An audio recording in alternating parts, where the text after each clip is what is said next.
for KZSC Santa Cruz, serving the Santa Cruz Monterey Bay area for over 50 years. We are here with one of the greats, the greatest of all time on the upright, Mr. Ron Carter. Ron, thank you so much for joining us. Ron, Mr. Carter, Maestro, however you'd like to be called. They're all fit. How are you this afternoon? I'm great. Thank you. Thank you so much for joining us. I know our listeners are going to be very, very excited to hear and see you and hear what you have to say. Since we are a college radio station, I do want to start with a bit of information I learned about you recently, that you said that your first paid gigs were at Wayne State University, which were some of your first entries into playing live jazz, and you talked about how much fun you had at those gigs. So could you take me back to those days and tell me about those first jobs you had over at Wayne State and those gigs you played? Well, you're going pretty far back, and I'm not sure how much accuracy I can give you given my age and those dates. But again, that was my first time making jazz gigs with my neighbor, alto player named Kenneth Ivey, and piano player named James Neal. I was a classical player a classical player primarily up until that point. I would come home to Detroit for spring break and between semesters. Right. And my friend was an alto player who was really into Paul Desmond and Dave Brubeck. Mm-hmm. And, his favorite song was the Charlie song, which is one of Dave's early jazz goes to college hits, so to speak. And I said, well, I don't know the tunes, but I have some time off between. I had a day job in Detroit there, earned money to go back to school the following fall.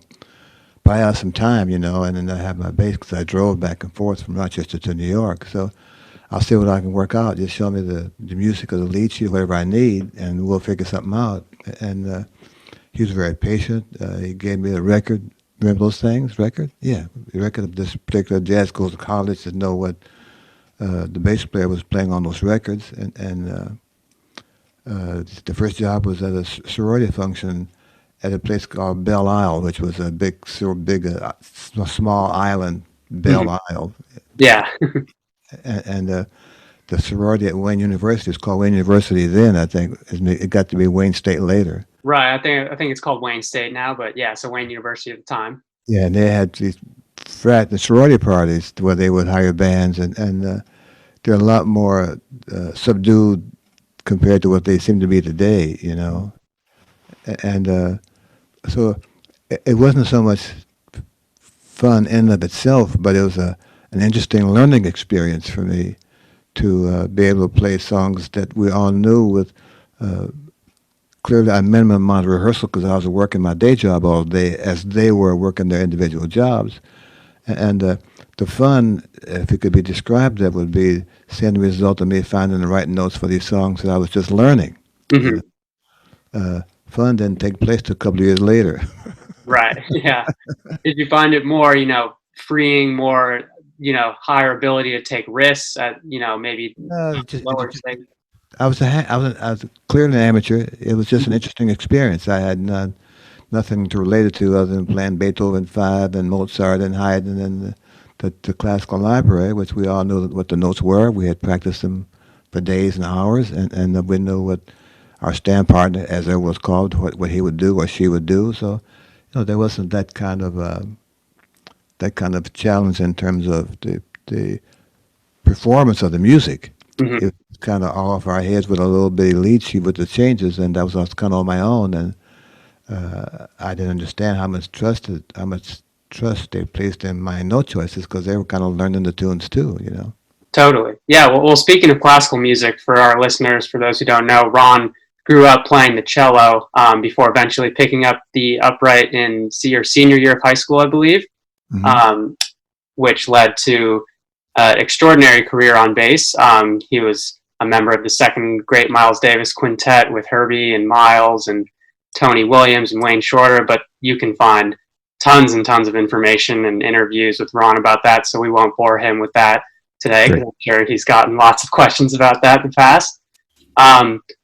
But what we do want to talk about is when you left the quintet in 1968, you started this amazing studio career, and I have a few albums of yours that I want to talk about. But what kind of caused that, wanting to leave the quintet and really, embark on this legendary solo career, being, one of the first calls for CTI and Blue Note? Well, yeah, I was making records all along, Yeah, yeah. and when Miles was ill or didn't have any work because of his health issues, or he just didn't want to play it at that time, Hmm. I was already pretty occupied in earning a living in New York, whether it was a commercial music project or a recording session. So leaving the band, it wasn't because I was getting more recording work. I thought that the band was going a direction that really didn't really interest me in terms of how I viewed the bass as being a kind of important instrument in the jazz community, in the jazz music. I was working toward my own kind of sound and my own kind of note choices, and I thought the bassists influence in groups, and I thought that I wasn't sure what Miles' band would offer me would be the kind of stuff that I could continue to develop that concept. Secondly, the band was leaning more toward the electric instrument sound, Hmm. and while I was able to function comfortably on this electric bass player, I was not in those class of the guys who were really putting in as much time to play as good on that as I was doing it on the upright. Hmm. And I knew as a family man, I was still learning and understanding music. I knew I didn't have the time to devote enough hours in the day to an electric player who was competitive, an upright player who I'd been spending all this time trying to figure out what it's supposed to do in the jazz band. Yeah, I didn't leave the band because Miles's music choice. Hmm. It was more of the instrumental direction that the band was taking, and didn't have the time or the interest to be competitive on electric bass. There were guys who were really playing it good, even at that stage of their electric bass's presence on the scene.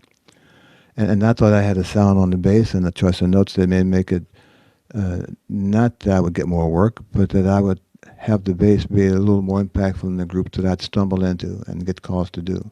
Right. That, yeah. Yeah. Did you ever consider, devoting more time to the electric, or have you devoted more time to the electric as time has gone on, or No. was it was always strictly upright? I've done some. I haven't done electric bass data in many years, and while I missed camaraderie, uh, I don't miss the chance to mess up. Okay, yeah, that totally fair. Makes a lot of sense. Well, you've played on, nearly 2,300 records, the most recorded jazz bassist of all time. And something I find really cool is that, you were not just limited to jazz throughout your recording career. I mean, you obviously recorded on albums by greats like Miles Davis and Wes Montgomery and Eric Dolphy and Bill Evans, but you made your way over to other genres like James Brown, Paul Simon, A Tribe Called Quest, Eddie Harris. I guess when you got the invitation to a recording session, what made you really want to seek out that recording session? Was it the producer, the artist, or a personal motivation? What stood out to you in a session? What made you really want to go play that? I was a bass player. Hmm. I was a sideman bass player. And it seems to me my sideman bass player mentality is that my job is to make this guy happy he called me, whoever they are, this Hmm. particular project. I was always kind of surprised that some of these calls came from music that I was not personally involved with or physically involved with, you know.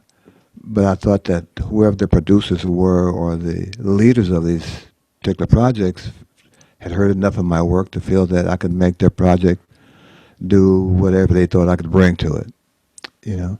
Uh, I never shied from taking up the challenge and the offer to make a record with someone who was not in the so-called in the jazz community, Right. you know. And I wanted to know how these guys how their music worked. I mean, how did Paul Simon's music work? How did Gil Scott Heron's music work? How did Roberta Flack's music work? Yeah. How did the Young Rascals? How did that stuff work? Yeah. And I can't do that if I'm sitting home twiddling my thumbs and waiting for the next jazz project. Yeah, not, and we're all waiting on that too, totally, as soon as we can get back to it. So I took the chance, I took the opportunity to accept the offers, and hoped that when I left the studio, two things happened. The guys who hired me felt that they made the right choice, and I left them with the three letters WOW. WOW. Yeah. Could you, Wow. wow. Just wow. I Yeah. think that's many people's reactions after hearing you on records. So you Um, can ask for it, man. yeah, totally. And, speaking of that learning aspect, from listening to your music and from watching your interviews and stuff, obviously learning is a huge part of your musical career, whether it's teaching or learning from other musicians. So who were some other people in the studio that you really feel that you learned a lot from when you were playing sessions with them? Oh man, there are a lot of names that come to mind. I'm not sure I can I'm recall. sure it's, And I'm kind of hesitant to do that because I may miss the name of someone who's really important. yeah, no, totally. Now have them knock on my door and say, "How come you didn't call me?" You know. So Yeah, well, having said that, though, clearly the people like George DeVivier, who I made several dates with as a section partner, was one of the people who gave the bass player some real status in the studio work. He set the standard of how of behavior, punctuality, withstanding the pressure of being the only African American in the studio, so to speak. The stress of having to deliver at that exceptionally high level each time the bass came out of the case. Joe Benjamin, the bassist with Duke Ellington, was able to crack the Broadway circuit situation, for many years. And even as we speak, if they were still working the Broadway band bandstand as the pit, the ratio of African American players or minorities in those pits is still way below the number of African American players who have the ability to fill that slot. Joe Benjamin was able to crack that nut back in the day in the early '50s, '60s, and those are people who, while I didn't play with them in the studio often, they set the tone of what was expected of me as a player and what the people who hired us, what they would get when they did hire us. yeah, absolutely. Well, yeah, it makes a lot of sense. And yeah, obviously don't want to leave anyone out. But so I do have a couple records here that maybe we could go through and talk about your experience, whether it's learning from someone else or like, just any kind of noteworthy things that happened when making this record. And I know that, on this one, you can see you on the cover even. I'm sure this was a very, very sweet record for you to make. But if you could talk a little about, making this record with Roberta Flack, because it's one of my favorite records and you're playing on here is just amazing. Okay, well, no, that's not me on the cover. That's not, No. First of I all, thought it was you behind the smoke, because I thought I saw the upright here. no. It may have been upright, and I haven't seen that cover in a very long time. But Yeah. if you look carefully, the bass player's holding the bass left-handed. Oh, you're right. It's pretty smoky. It's hard to see who's even holding this. But yeah, you're right. They are holding it left-handed. And in any event, Roberta was recommended for a record contract from Les McCann, who had seen her play in Washington D.C. Hmm. She had got together with Atlantic Records, Joel Dorn, who was her producer at the time for Atlantic, brought her and her trio to New York to make a record. Hmm. She'd been with this trio at this club called Mr. Charlie's or something like that in Washington for a really long time. And they had a nice set of arrangements, and all the things happen when you play with a band in a small club. You get real tight, get the sound, you know each other's moves. Well, they came to New York at some point, and they tried to make a record. And the story we got ultimately was that the record wasn't successful because, making a record is one thing, playing in the club is another, and it takes a whole kind of different Absolutely. zone to make that kind of stuff work. Hmm. So after several, I hate to say failed attempts, but not successful attempts to make this record, they called me, Ray Lucas, a wonderful drummer, Yeah. Lucky Pizzarelli to make this record. And they ultimately hired Bill Fisher to do some overdubs and stuff like that. So that record took place because they thought that these older guys, these more professional guys, these guys who are used to making records would help Roberta make this first take. She was a wonderful pianist, a really good player. Yeah. She played exactly what she needed to make her sound good. Hmm. And our job was to make her feel like me as a bass player and Ray as a drummer, we belonged there. And that while we weren't specifically replacing her bass player and drummer, we were there to enhance her performance as best we could, given that we were sight reading the music and no rehearsals and the usual pressures of being in the studio with two chances to make it right, Hmm. And I was happy that when I left there, I thought that we had satisfied what her needs were, and she could leave there saying WOW. WOW. Love Yeah, it. yeah. And so is that typically how records that you were called for made? You got like one or two chances, or was it, a recurring thing or? No, no. By and large, back in the day, most of the jazz records or earlier pop, there wasn't a big budget. Yeah, right.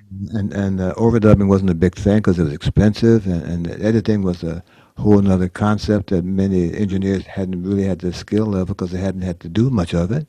Yeah. So the industry itself was developing and evolving, Hmm. and as that was evolving, the hours got longer and longer, or shorter and shorter, depending on the engineer's and his crew's skill, you know.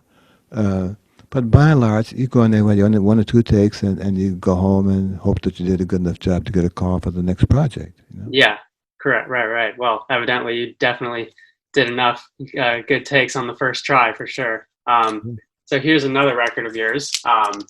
This was the motion picture soundtrack for Around Midnight, and this cast of musicians here is just phenomenal. This must have been, I mean, just like just so much fun for you, and Well, the interesting about that record was that the bands on there all played live. There were no actors sitting in holding instruments backwards and upside down, and we were all pleased to have Tavernier respect the essential part of the movie was that these musicians are playing together who really play together. mhm. Yeah, And it was nice to be with Bobby Hutcherson and Herbie and Billy and the guys just to be a part of this uh, memorable event. Dexter Gordon didn't get the Grammy because they said that because he played saxophone for a living, he wasn't qualified as an actor, which is huh. what that stuff is, the Oscars. Yeah, yeah. No way. So you guys all got the Grammys, but him?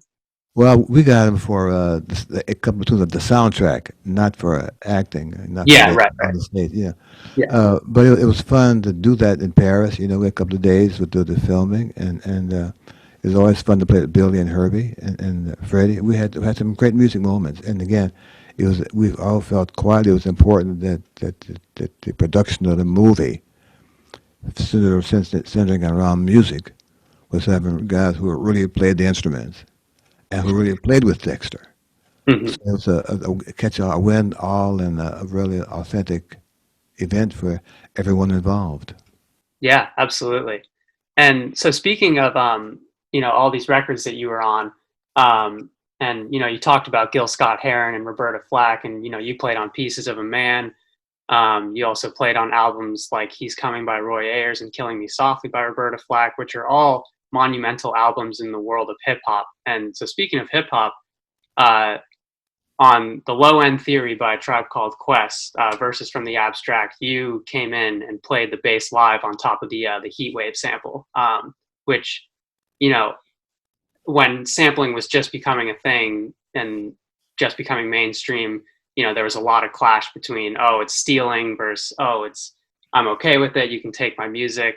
And, you don't see it so much that musicians not only were cool with them sampling their music, but you actually came in and went into the studio with Tribe. So what was that experience like, going from jazz to that?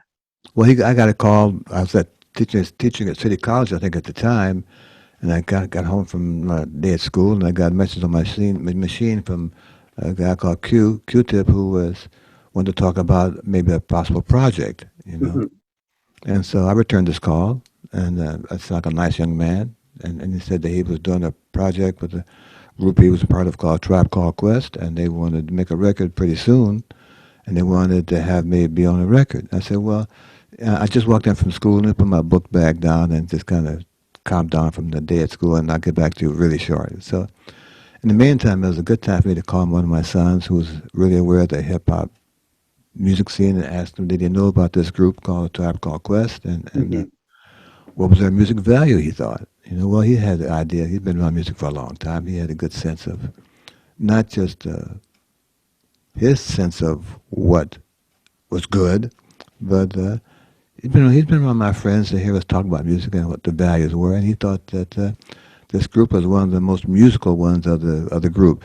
As you know, hip hop is just developing then, and the scratching and the records and stuff. So he Yeah. thought this group was pretty far above everybody else as far as a musical content, and that if the band and I work out a decent arrangement, I should go ahead and do it and be comfortable with been helping this guys get better. So Yeah. I called him back, and we started to make arrangements, stuff to get out there. But I said, look, yeah, I'm okay with this kind of project, but I'll have my car parked out in front of the studio, and I'll have my key pretty near the ignition.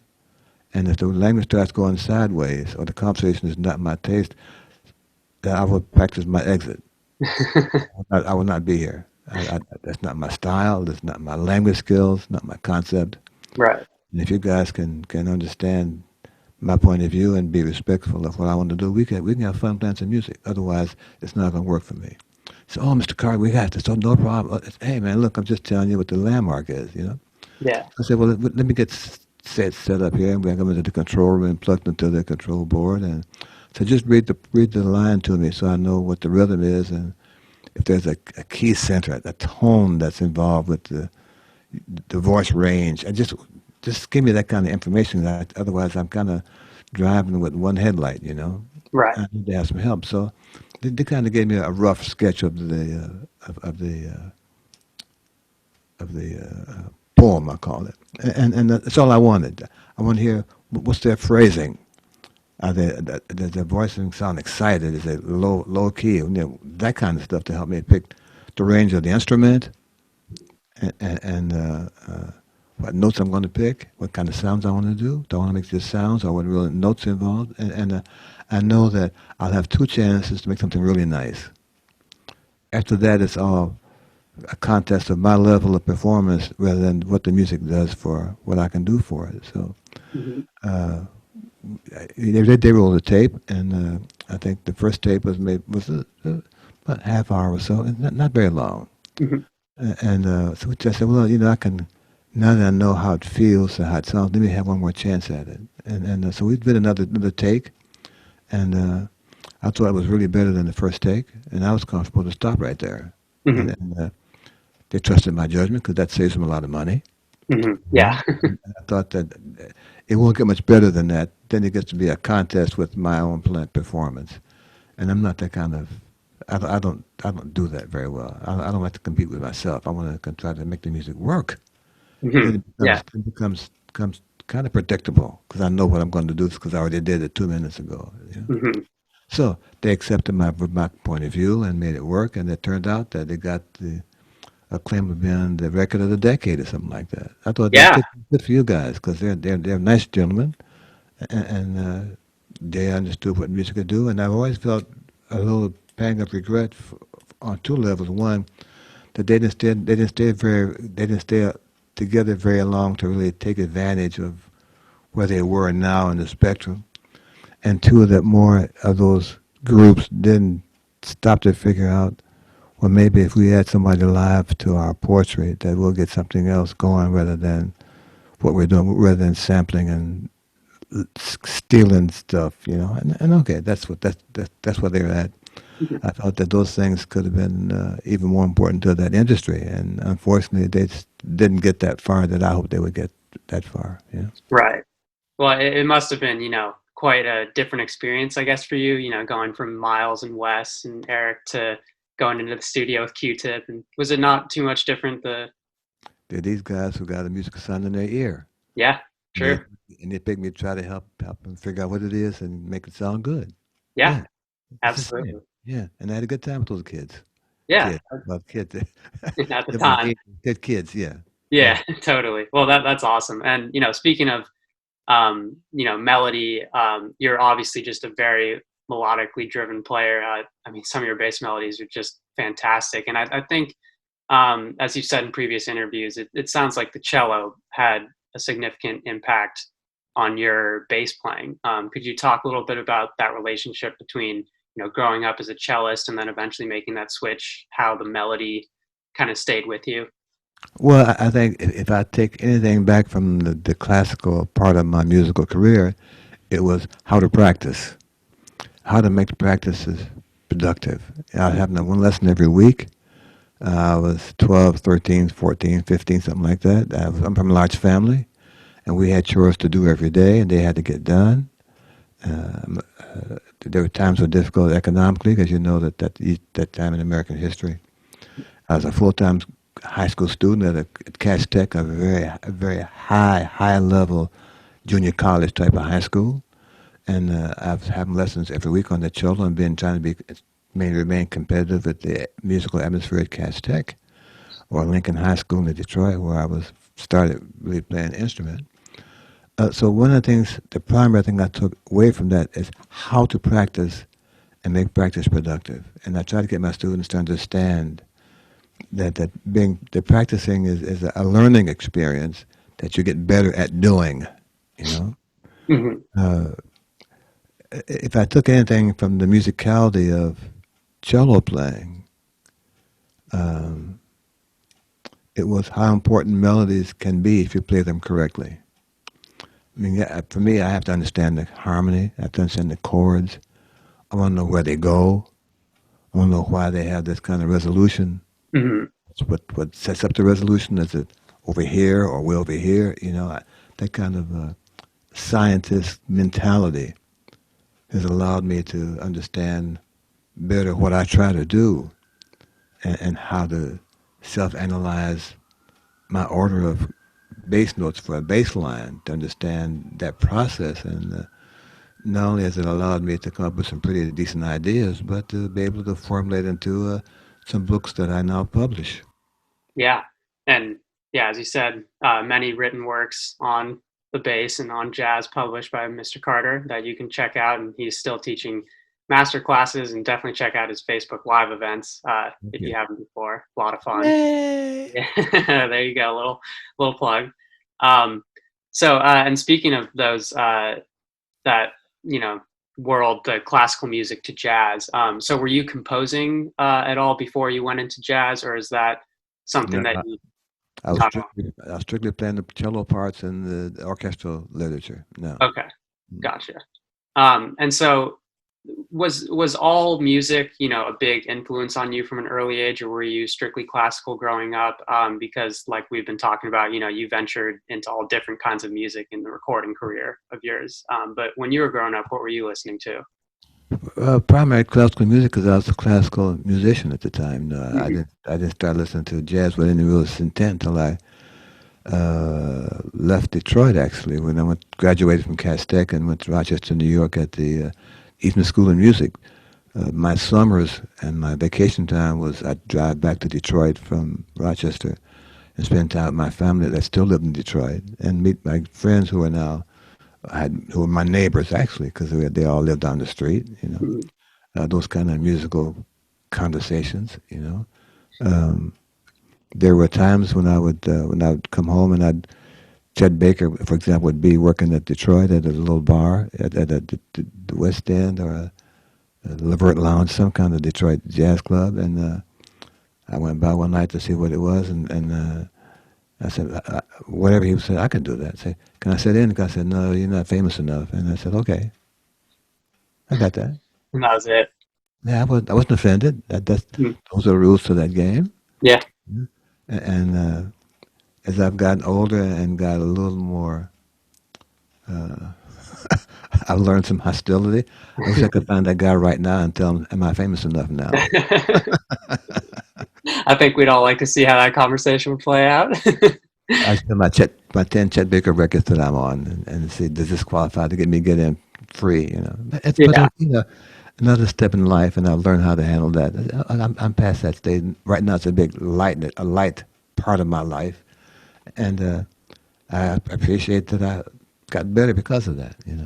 Yeah, absolutely. No, that's very, very cool to hear. And you've been along for the ride for so many different musicians. I mean, just thinking of, you started with Herbie as, as the piano in the quintet, and then all the way through, you're playing on records produced by him, of course. So I mean, and you obviously you have a handful of records produced yourself, but was it fun to also, kind of grow alongside other musicians that maybe you were in, quintets or trios with, and then to see them produce their own records and get to be on their records, the evolution of you and I had no concept of that at all. I was just yeah, kind of my friend called me for a record date, and he just had me to be the producer. That means I may get what I'm asking for in terms of the price is concerned. But yeah, other than that, there was no, I just understood that he was in charge, and my job is to try to understand that maybe quicker than someone else because I've known him. This gets Herbie for a while. I kind of had a yeah, little head start on his background as to harmonic curiosity. So it may have given me a head start on that part of the music. mhm, But I didn't seek that out as an advantage over everybody else in the band, and I tried not to appear to be the guy who knew it already knew it. mhm. Just I'm just a guy who's hired to do a job, and my job is to, when I'm leaving, make this guy miss me. Yeah, So totally. WOW, we're back to that again. W. Well, I'm sure they always missed you as soon as you were out the door. So I want to ask you now about the studio and just jazz bass as you see it now. Maybe who are some artists that you're really into, or some trends you're noticing about jazz and jazz bass in particular in 2020. What your perception of the more younger generation is now. Just your thoughts.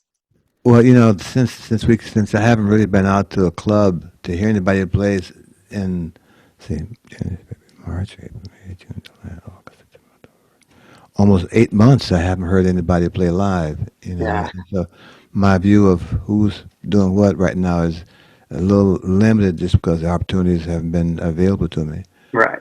Having said that, what it's forced me to do, however, is go back, be a kind of a personal historian. Hmm. you know, my students who now have as much time as I do to do that kind of stuff, they will email me with do you know this record that you're on, and how was it, and I have to tell them, I don't know that record at all because I just send it to me, so I would try to put it in my memory, and when I can kind of get some stories that go along with the record, I share that with them, you know. In the meantime, this succession of records that they make me have to listen to, it gives me a chance to see my growth, which I would never have the time to do. I would never take the time to do that. Yeah. Some people to learn to say, well, gee, on this record I did this, but I missed that. Geez, I got to get better than that. But I got it over here. That's okay. That kind of self-analysis. And that has helped me while I can't play out those mistakes.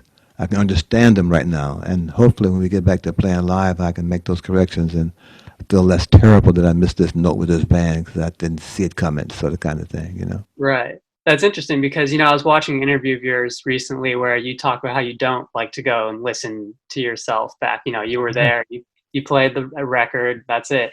But, when a student asks you, I want you, can you listen to this and tell me, you know, uh, some of the melodic stuff you were doing here? Like, do you ever find yourself learning from your own records in the past at all when you have to revisit them? Absolutely. And I Yeah. get stunned that I said, I can't believe I did that. Fortunately, I'm by myself in the room and no one has to hear this guy talking to himself and also answering the question. But yeah, I've been, I said, man, did I really do that? How come I only did it one time? Look, I should have done it over here. That kind of recyclable stuff that I stumbled on that I could have done over here again. But yeah, it's been a real uh, embarrassing enjoyment for me because I said, really, I did that. Gee. Mhm. Yeah, totally. That must be super funny to go down memory lane and hear that, like, wow, I did that. Yeah, Yeah, that's awesome. it cracks me up. Yeah, so I'm sure it does. WOW. Yeah. And they understand that I'm hearing it for the first time since I made the record, probably. So then they said, well, I mean, you haven't heard it since this, Ralph, or the Paul. I've just been making other records, and I got a family. I'm trying to do this. I'm changing the light bulbs. I'm taking out the garbage twice. Yes, I got a life. And Yeah. it doesn't stand around listening to old records that I made. And I say that just so they don't feel embarrassed and they will give me something else to listen to. Yeah, absolutely. Well, I mean, speaking of that, you obviously you're a human being and you put in so many tens of thousands of hours on the bass and just so much amazing work. But what do you like to do, to get when you feel like, oh, I'm at a creative block right now. I need a break or something. What do you like to do in your free time? Well, being stuck in the house for 8 months, like everybody else, theoretically, everybody else, Yeah. there's some projects in my house that I can really take care of now. I'm not worried about having to stop because I got to go to work or get pick up my suit from those dry cleaners. Right now, I have a tool room that is a site. All the screwdrivers are in the wrong place. The nails on the floor. There's some shipping boxes that should have been gone, thrown away 3 weeks ago. So right now I'm doing my spring cleaning year round, and I'm enjoying cleaning out that stuff. It takes my mind off the right note. Takes Totally. my mind off. I'm not worried about playing in tune. You know, I don't worry about having a nice tie and a nice pair of shoes on. Yeah. I love that kind of feeling. And now, while it's an enforced concept, so to speak, I'm Yeah. enjoying it. Yeah, totally. No, that's great to hear. I think all musicians and music heads in general just, yeah, need to take some advice that, whether it's finding something to take a little break. Yeah, yeah, yeah. Yeah, yesterday, I was trying to change a light bulb, and somehow it got stuck in the socket, so I had to get a pair of gloves out and walk into the room, get some gloves out, and I got it out and got another light bulb. That's a great accomplishment for me. Not that it was difficult to do, but I had the time to do it. Right. Totally. And And it's I'm great. sure it's nice to, have your mind going in that direction rather than trying to figure out which note to play under which chord here. And yeah, totally. Absolutely. Yeah, And that's fun. Yeah. yeah, yeah. And are you still teaching remotely these days or is that halted Yeah, at I the have moment? 5 students from Manhattan School of Music and 6 private students, so that's kind of 2 days a week, all day teaching. And right now, I'm understanding how to do it better, and I'm hoping that my increased ability in doing it has make me a more effective teacher, given the handicap of teaching online. Right, right. And are you planning to return to Rochester and do it in person once things are back up? I'd like to do that once you get the air cleaned up around here. Yeah, great, great. Cool. Well, I've asked all my questions and I really don't want to take up too much of your time. I know you're a busy guy. So I got to change 2 more light bulbs. yeah, no, you got light bulbs to change, you got tools to reorganize, you got boxes Yeah, to ship. that. Yes. Totally. Well, Mr. Ron Carter, the most recorded jazz bassist of all time, KZSC in the Santa Cruz area, just thanks you so much for joining us. And I want to thank you personally. I play bass myself, and you're Oh just an wow. hero of mine. So it's just like a dream come true to meet you. So thank you so much again. One of my heroes. Thank you so much for taking the time. Thank you. Be careful and stay safe. Yes, you as well. Thank you so much, Love Maestro. you. Be careful. Take care. Bye. Bye bye.